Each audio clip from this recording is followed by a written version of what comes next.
Good afternoon, everyone. Welcome to third Asli Annual Senior Care Conclave.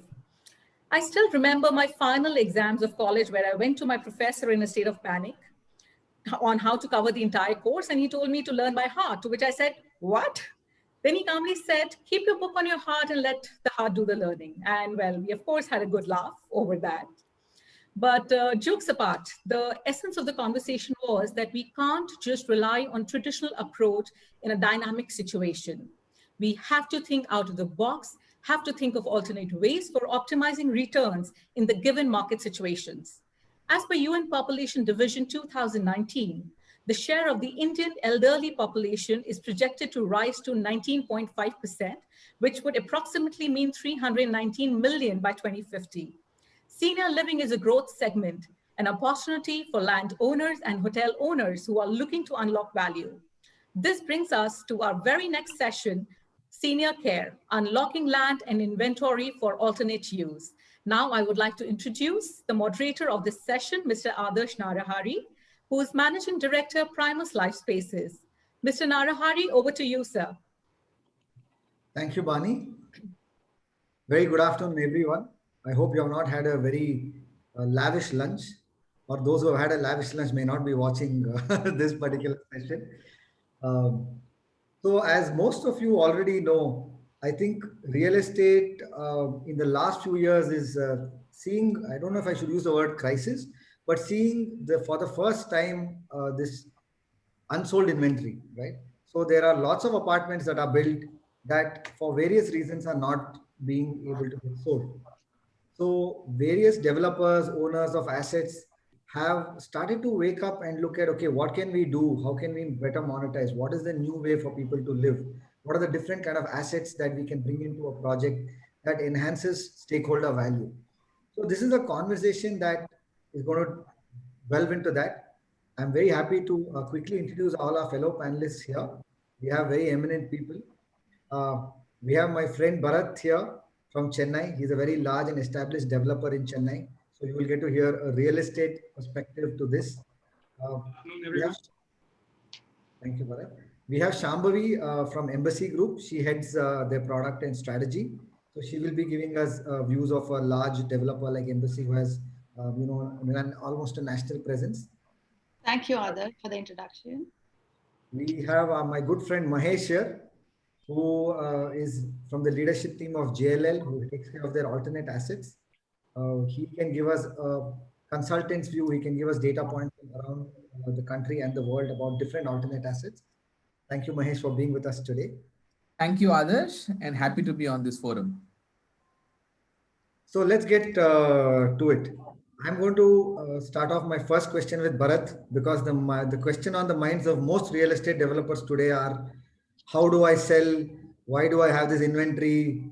Why is my project complete and not sold? So Bharat, you have a tie-up for elder care with one of our Asli members, Ashiana. So can you run us through the experience? What was your decision-making process? Why you chose that? And how it has turned out for you as a decision from a real estate developer's perspective? Right. Afternoon, Adarsh, to all the panelists. Good afternoon. Thank you to Asli and Ashiana for having us on board for this discussion. It is nice to be on board. So, from the point of view of a land in Chennai, we had a land. I mean, we developed that land and we tried various developments over one piece of land, which was in Maravanagar, the outskirts of Chennai. Because of the various developments we tried and did not succeed, we had an opportunity to Ashiana and discuss on how we can actually develop this land differently. Because we had tried all the other asset classes of an individual house, an apartment, or row house and plots as well. Ashiana came in on board with us with the mindset that the land we had was very picturesque. It almost had forest land on two sides. It had a lake on the third side, and very calm, quiet, and serene as a property. But of course, because it was not in the city centric, we could not really develop it the way we wanted to. So with Ashiana coming on board, we had a discussion of that whether this land is really suiting for the elderly society who at that point of age would want there to be a land which is quiet and serene and calmness would be prevailing. Based on that, we actually got Ashiana, and it's been a lovely journey. They're fantastic partners, they're fantastic people, really knowing the business very well, and it's just grown from the way we started off. From a perspective of commercial, which you're already asking me also, our progress on this line in terms of commercial viability and in terms of an alternate asset, which we try to build with Ashiana, we've recovered more than 1.5x of what we would actually recover in normal development. The price point's been around 3,500 square feet. We actually are getting 4,500 today per square feet, which is beyond what we had expected to really categorize or capitalize on in this land. So we've done close to around 800 apartments so far. And the sales also has been so consistent, and it's been way beyond what we expected as a developer being in this business for more than maybe 3 decades now. We've done close to, I think, 10 million square feet. But this development has kept pace over the last 5 years and has kept a steady pace, which as a developer is fantastic for us to follow. Excellent. So what I heard you say is that you're getting almost a 50% sale price premium, and the sales velocity also is about 20-30% higher than a normal residential property in this particular location. Absolutely. Thank you for sharing your experience. I'll move over to you, Mahesh, now. A lot of our audience think senior living is old age home, right? That's the first thing. You had alternates. You are looking at senior living, warehousing, co-working, co-living, various other things. Can you throw some light on what is this senior living? What is the kind of demand that as a consultant you have derived that, yes, this is what India can consume?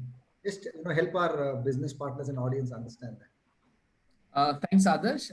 To a lot of our audience, these numbers may come as repetition, but let me bring forth some of the key highlights.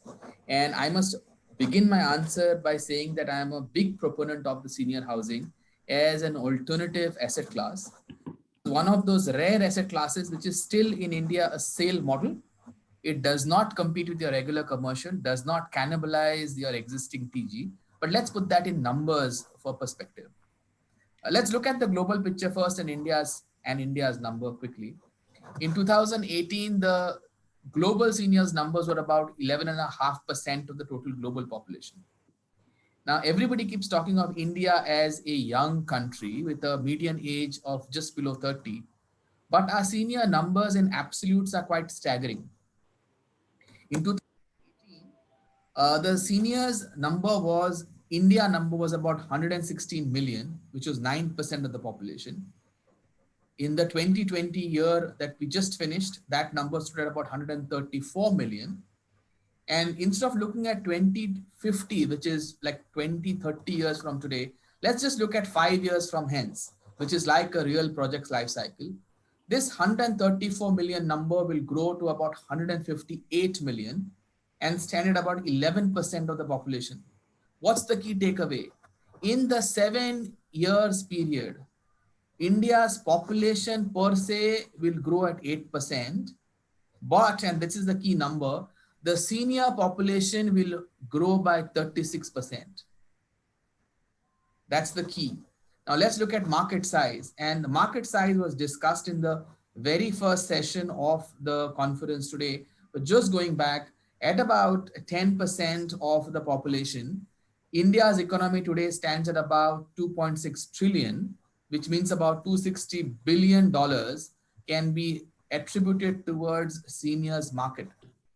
The critical question is, where do we see seniors in the decision-making process? Are they only consumers, or are they somewhere divorced from the actual spending decision?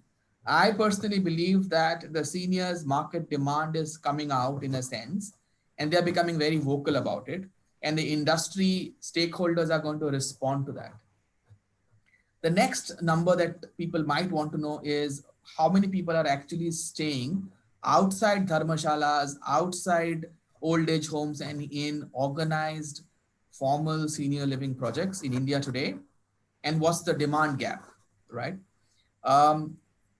In 2018, we came out with the CII Senior Care Living Project, and that talked about 92 projects, senior living projects by organized players.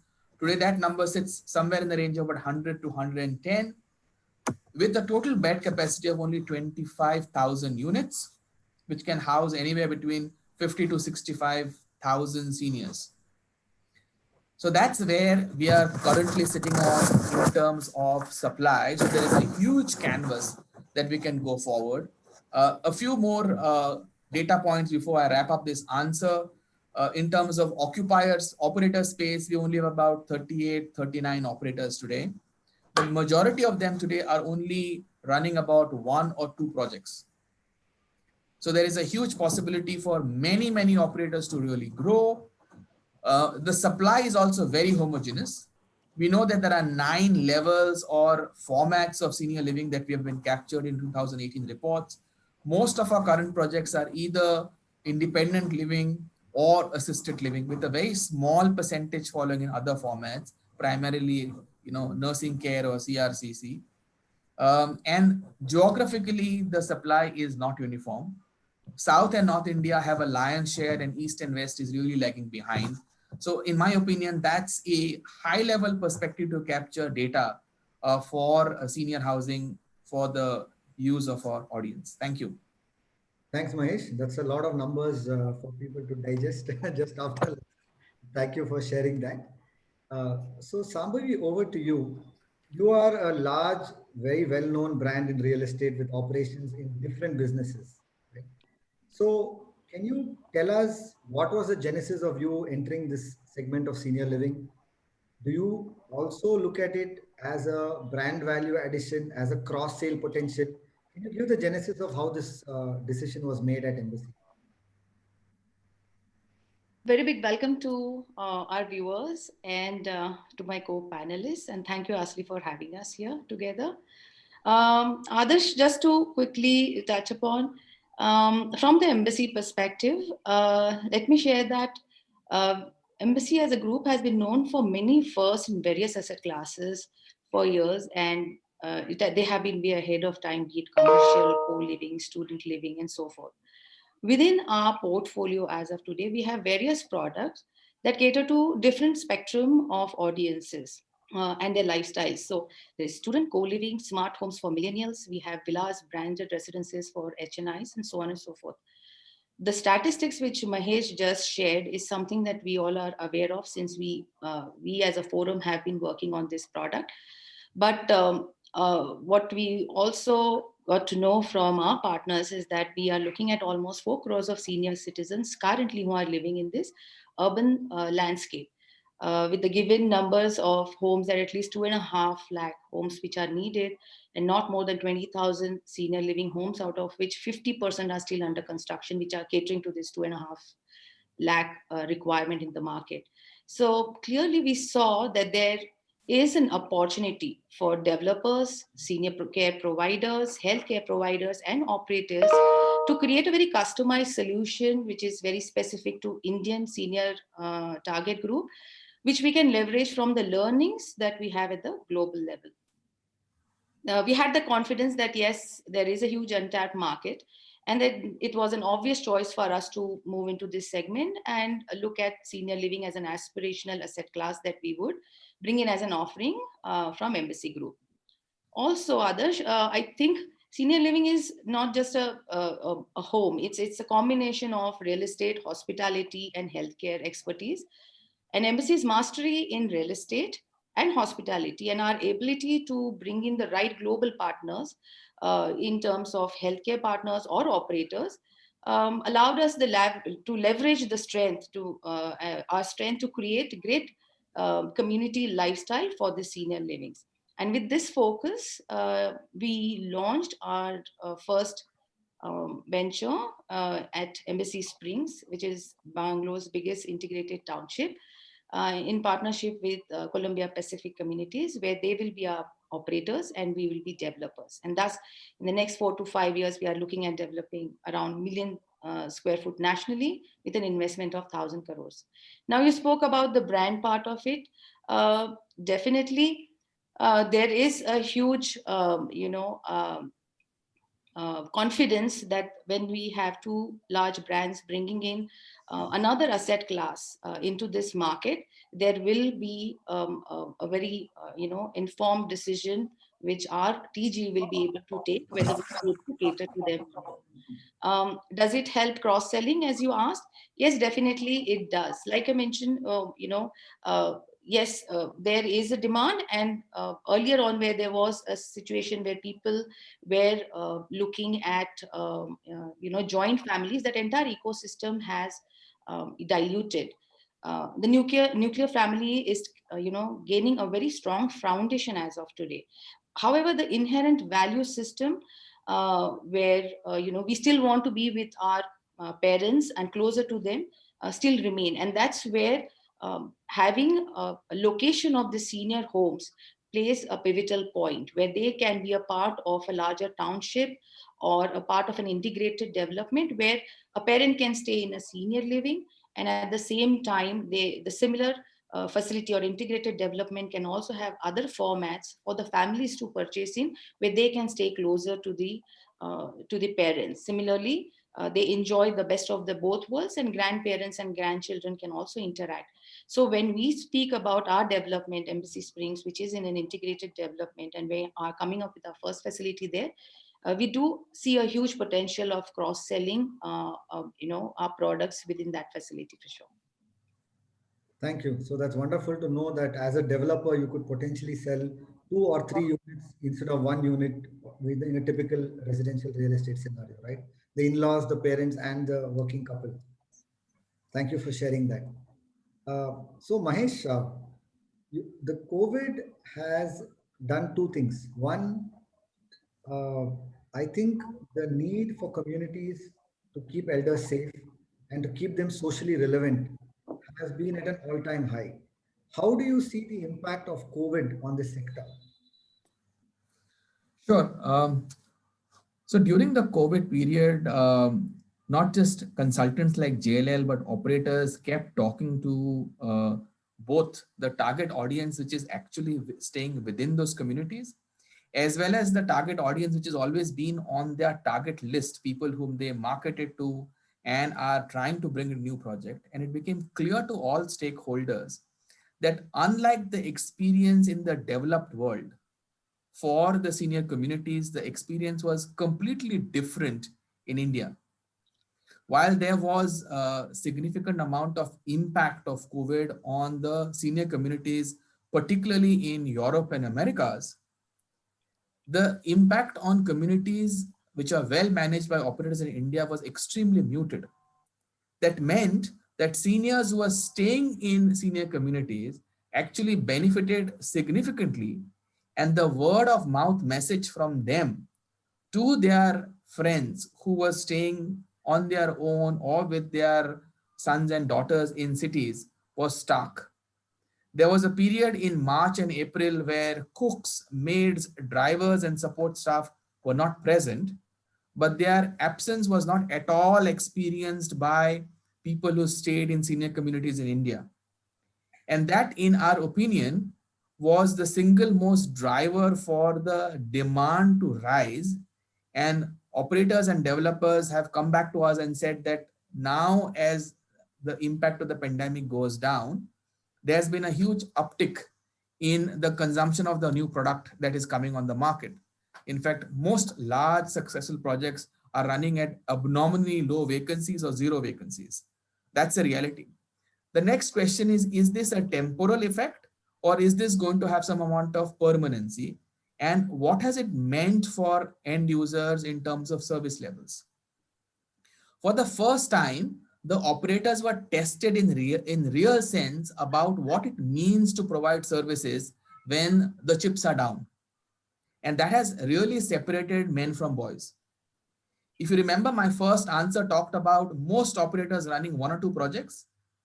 And while this is still a nascent asset class, we do expect the amount to be some kind of consolidation where smaller operators will either learn how to upskill themselves, or the demand for this higher level of services emerge from existing occupants, but somewhere or the other, there could be larger operators who are tying up with smaller operators. So clearly, the standards which are there on papers were first translated in crisis times during this pandemic, and that's changed the industry for good. Like Shambhavi clearly reiterated, this is a trifecta in which real estate may be the first piece, but is not the most important piece when the asset becomes operational. It is the service levels, whether they are housekeeping or facility management, or more importantly, the healthcare. Now, wherever the operators have understood the importance of healthcare and service levels from a facility management are the ones who are going to go forward. And we just finished a session on standards. And for the first time, we have seen a section added to standards regarding pandemic. And we understand that that's going to become, going forward, a regular clause. Issues like force majeure clauses, etc., in agreements are going to be standardized. But clearly, Adarsh, I believe that 2020 has been a watershed year in a negative sense for many asset classes, but not for senior housing. It has given a significant uptick to this asset class. The operators and occupiers have understood the importance of what this asset class offers, and only good days to come forward. Thank you. Thank you, Mahesh. Bharat, what do you think? What is the COVID impact? I absolutely agree with Mahesh. There is no doubt that this unfortunate incident of COVID has actually been a boon for the industry in terms for senior housing. The project, we are doing only one project, so I can only talk on that. I don't have multiple projects to talk about. And there's interaction with the customers because we have an existing development already there. Each of them have come out strongly, and the way they've appreciated Ashiana on the whole for what they've done, and us for actually bringing in Ashiana in this project. Because there were an existing set of clients who are living there in this project, who have just gone out and actually made phone calls just to and send really welcome and warm emails saying we are very blessed to have people like this around us, and this pandemic has actually been a little bit easier on us because of what we've gone through. So I think Mahesh is absolutely correct. There's a big uptick and a big boost. And our sales numbers are actually reflecting that as well. I'll just tell you a small thing. We've had a launch of a phase in the month of December. In fact, December 15th was around the launch date. And we've had close to 50 odd apartments sold in the first 20 days. So there was so much pent up demand. And I think that's just reflective of what happened right now. Shambhavi, your thoughts? Do you agree with this? Do you have a different point of view? No, I completely agree with them. Clearly, what we have seen about COVID situation currently is the fact that the senior targets is very vulnerable in terms of health and immunity. And there is absolutely no surprise to see that these facilities have seen an uptick especially in the COVID times recently, where our partners definitely, Columbia Pacific Communities, have their, developments already in place, and they have also told us that they have seen a great interest or inquiries coming in for sale, or even 60% inquiries which is coming for occupancy. They are looking for a better suited, hassle-free living where they feel secured and cared and can stay connected with the people. However, there is a huge learning from COVID, where we do understand that somewhere down the line, this entire ecosystem will adapt to this new normal. There will be adjustments made within this entire segment, and going forward, we are going to see a huge uptake in the inventories for sure. Greatly that this entire segment, senior living, is still at a nascent stage. So modulating this as per the industry requirement, or to accommodate this crisis, this unforeseen crisis, is much easier for sure. But what we have seen is people in this industry, because of the COVID, have realized that they have to change even their management styles and address the safeguarding and the health and security of the residents within this kind of communities, where they are saying that, they will have professionally managed residences where hospitality has been the model on which they have functioned, then to provide superior hygiene, maintained medical assistances and monitoring their well-being, and also we are seeing a very high uptake on, integrating technologies into these spaces, right? Where they can have online video calls, or they can, order some things through apps or contactless voice control elevators, etc. has been something that people have started even exploring for the new facilities while they now going ahead when they start developing. So I think clearly, while COVID has its own impact, there's a great learning, and it is only going to make these developments a better facility that we can now accommodate to the new normal. Right. No, absolutely. Even for us, both for sale and rent, we sold out completely, and we launched a new project where the response has been phenomenal. So even I personally believe that this is going to be the moment for elder care. So Mahesh, the next question is for you. And I'm going to follow this up with Bharat and Shambhavi, because most real estate developers normally feel like they can do everything. And their first opinion about senior living is it's a housekeeping with a doctor. Because we have met a lot of developers, we have a few developers here. So the instinctive reaction is, I can easily do this. Why do I need an operator? So Mahesh, I want you to give us some feedback about, do you feel an operator is important? Do you feel developers can do this on their own? What are your views around taking care of senior living? How much of it is a real estate decision and how much of it is a service-based decision? Absolutely, Adarsh. And it is important for us to look at wherever senior living is successful globally, it is never the real estate which forms the foundation of a successful project. Incidentally, the business model in most developed countries is actually a membership model, which is logical because the senior will age or the couple will have different cycles of aging, dependencies, etc. It becomes logical for a CRCC to be in place where the person can move from an asset class to asset class within the CRCC, from assisted living to, to nursing care, or then to memory care, to palliative care as they age. However, India is a ownership model. And therefore, the additional problem on a good quality operator is how to manage aging in situ. But coming to the fundamental question, if globally it is only membership model, then it is important for us to realize that there is a reason why it is. And why is real estate, while being one of the three legs on which the asset class stands, is not the real target for the end user's perspective. The end user is looking at two things: service levels and healthcare. And incidentally, the real estate is the access door to which he has to pass through to gain these services. Currently, the model is predominantly sale. There are few green shoots in the lease model. Unfortunately, we still don't have a single scenario where the institutional player or the original developer is trying to retain the entire asset class from a build to lease. Whatever is lease is predominantly retail investors leasing. That's a fact. But if that door opens, then we become similar to what a developed country is. And that has a function about what is the gap between the rental yields versus the construction cost finance, etc. Let us not get into that. But very clearly, my position is very simple. When you have an asset class which is so complicated that it needs to stand and do healthcare as well as facility management, it cannot be the realm of pure development. Everybody has their core competencies and everybody must be respected for that. But you must also appreciate the boundaries. Today's entire previous session was on standards, and those standards were about service levels. Within them, there are two categories: the critical service level standards and the aspirational. And only one bucket is kept, which is critical, which is about the healthcare facility standards, right? So very, very clear that even from a standards perspective, we are not talking about real estate standards as desirable for sure, right? But not something that the end user sees beyond the fact that you need to have a stretcher lift, you need to have a turning radius in the toilets.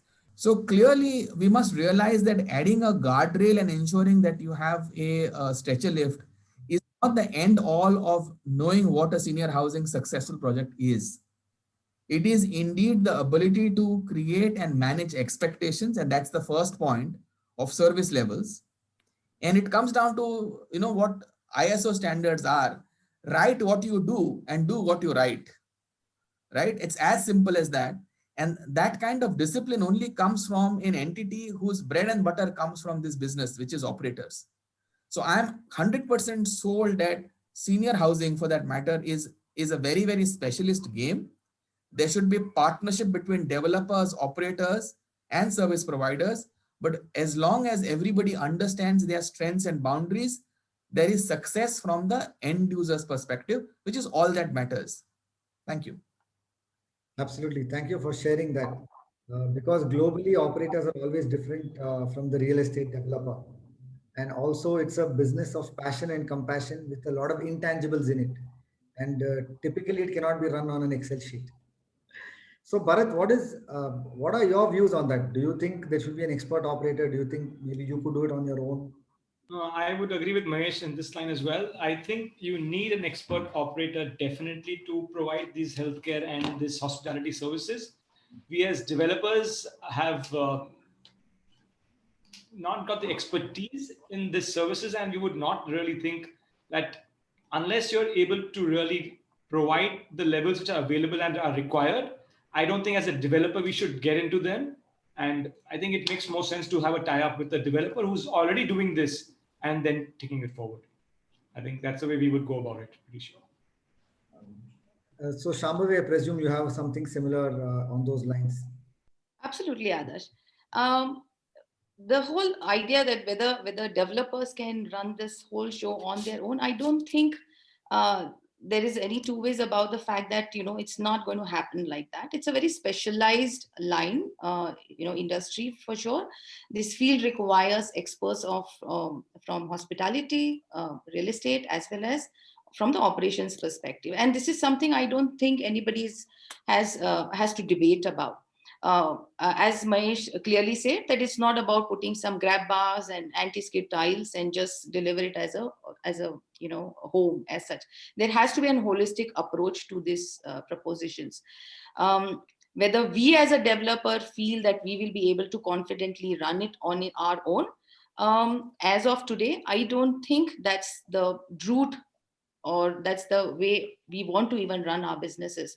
That's the reason why it's a very informed decision that we have taken, like any other of the asset classes that we had got into, to see that we will pick up global opportunities or partners with us and work with them, be it co-living, co-working, and now senior living also, where we know that how critical is the role of CPC in being our operator partners, and we will work with them in some of the facilities which we are planning in the future that are coming up at various locations in country.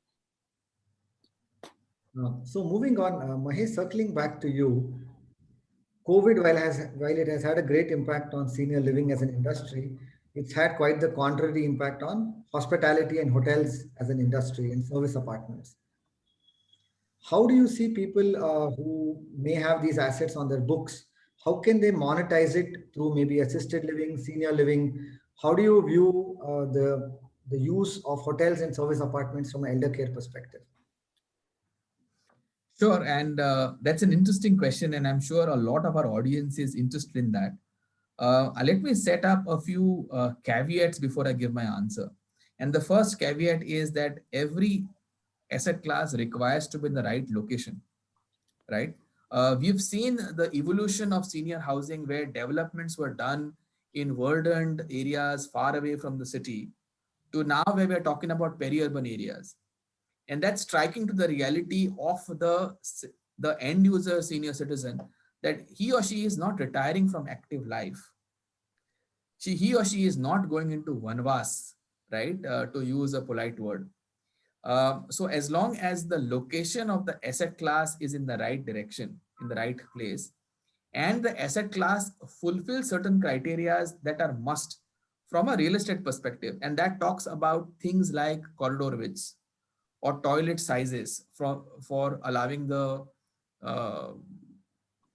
wheelchair to freely move, etc.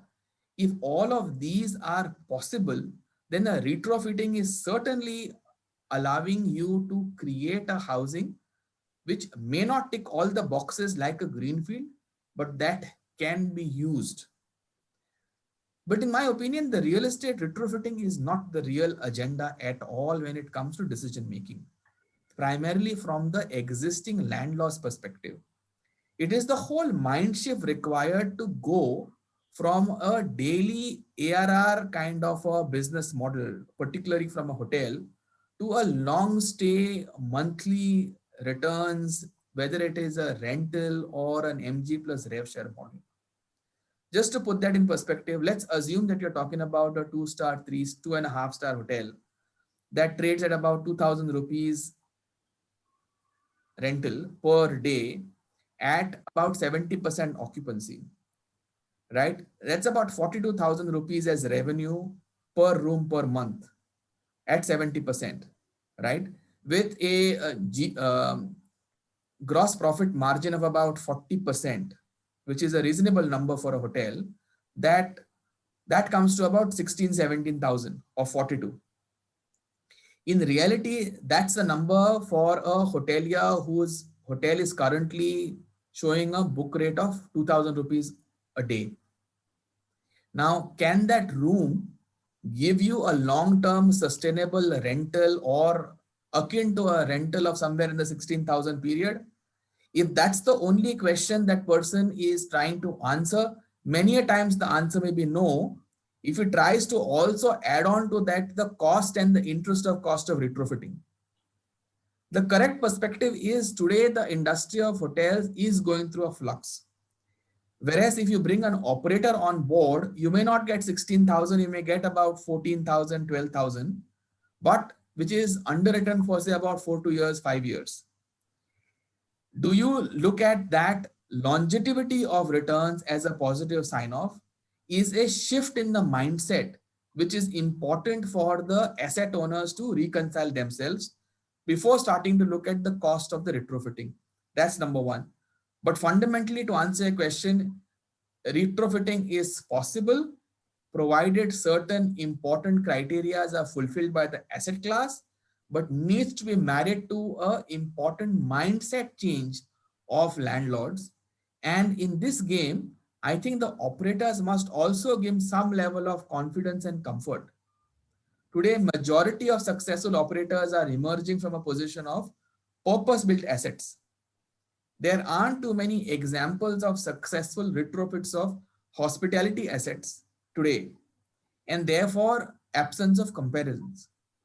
If the existing operators like you can come and give confidence to these landlords, we believe a lot of pent-up demand which is there can find a solution for a 4 to 5 year period while the purpose-built asset classes take up. This is exactly what happened to the student housing and co-living space, an asset class that started later than senior housing in India, but has gone far ahead in terms of supply. The operators realized that we had a suboptimal solution of existing product. They tried to use the product, suboptimal product, by retrofitting for a time-bound period. And now most large operators are going down towards the greenfield and replacing that demand. And the language spoken to developers is, I already have 3,000 beds, which I can simply transfer to your purpose build. That is the language that another asset class spoke. Senior housing has followed the reverse direction, but that does not mean that retrofitting is an absolute no-no from my own perspective. Thank you. Thanks, Mahesh. I do differ with you in the thought that we will make lesser returns as elder care than hotels. I think in early 2019 or 2018, maybe that statement was true. I think in 2021, you will make far greater returns in elder care than possibly for hospitality for the next 4 to 5 years. Simply because, again, of the supply situation. And we are not understanding the cost of running a hospitality project, right? Your ARR maybe 2,500, 3,000.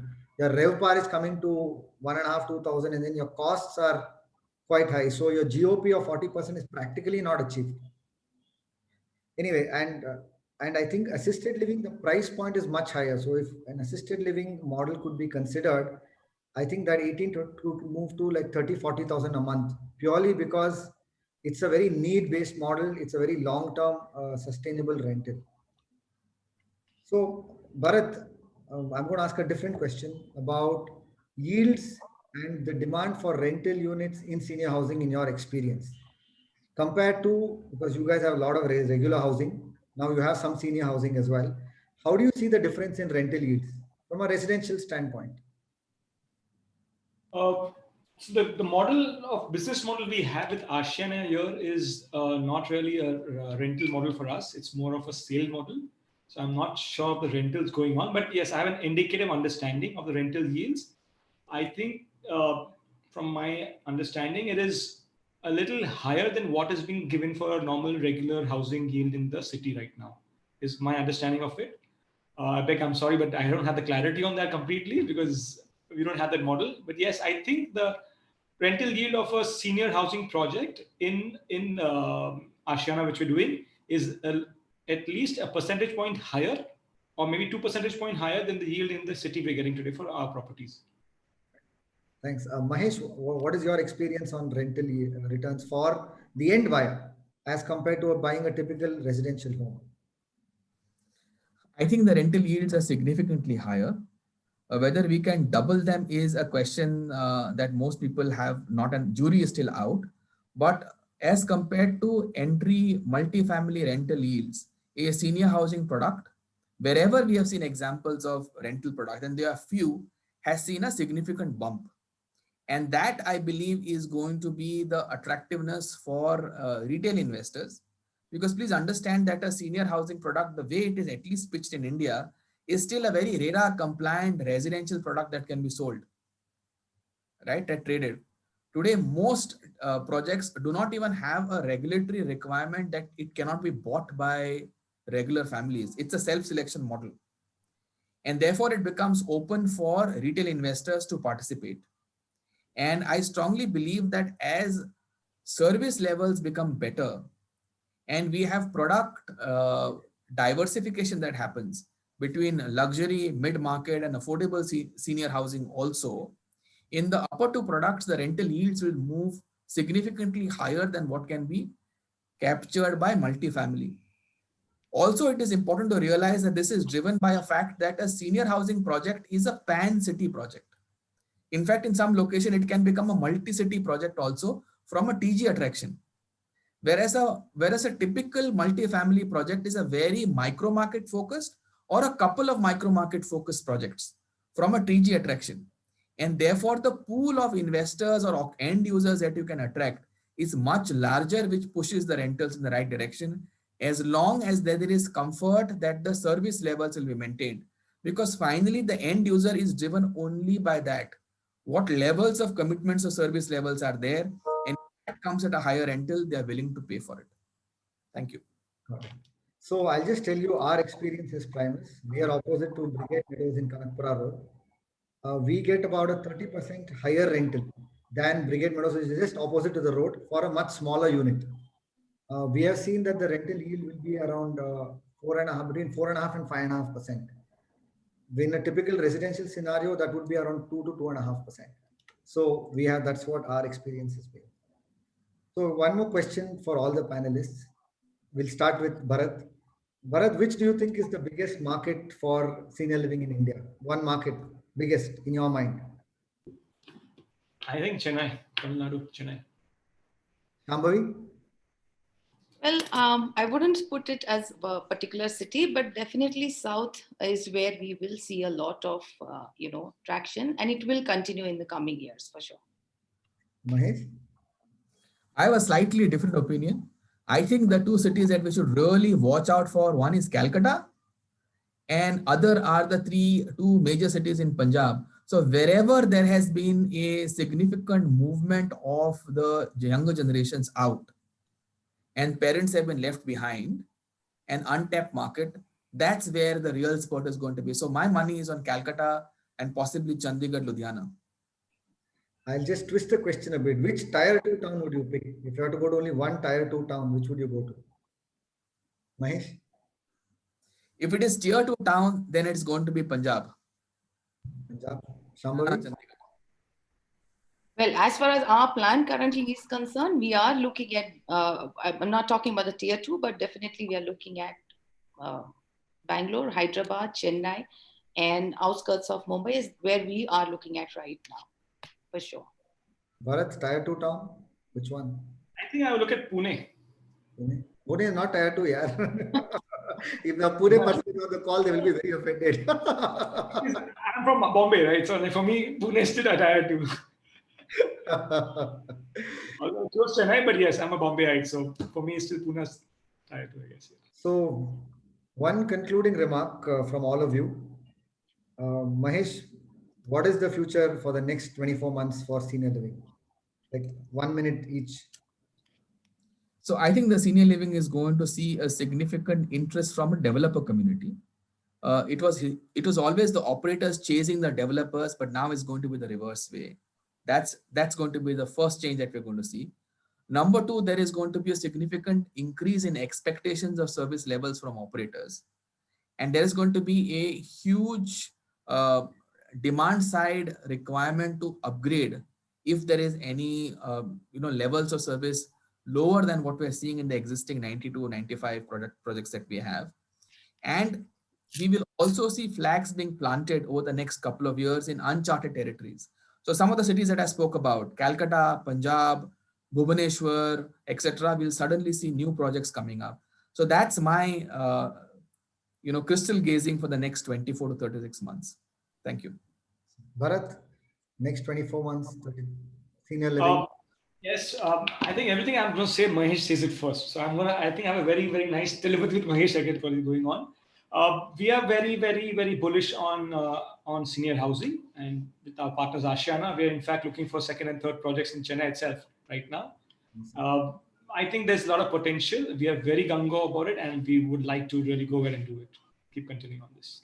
Wonderful. Thank you. Shambhavi? Clearly, with the new normal, I think we have realized the importance of this entire asset class. We do see that there is a huge potential in it, and I think the seamless play of real estate, hospitality, and healthcare is something that will give us a huge boost to this entire segment, and how each one of these important pillars in this entire segment will work together to make sure that we arrive at the necessary formats, be it the mid segment, the higher segment, and the way we service the entire senior living target in this country is something that we would like to look forward to and cater to. Great. So wonderful, guys. There, for those listening, there you have it. You have heard it from two developers. You have heard it from the largest consultant in the country. Senior living sells at a higher price. It sells faster. It also gives you better real estate returns. So I think it's time that every real estate developer looks at senior living as an alternate class to monetize, some of their lands, unsold inventories. Hotel owners, operators, hotel developers can certainly look at it for assisted living. Maybe little bigger ones can look at it at city center based senior housing for co-living kind of models. There are different models evolving. We are doing one city center based one. So I think the times are very exciting. I would love to thank all our panelists for spending this time. And thank you to Asli and Unmukh. And of course, all the people watching, thank you for your time.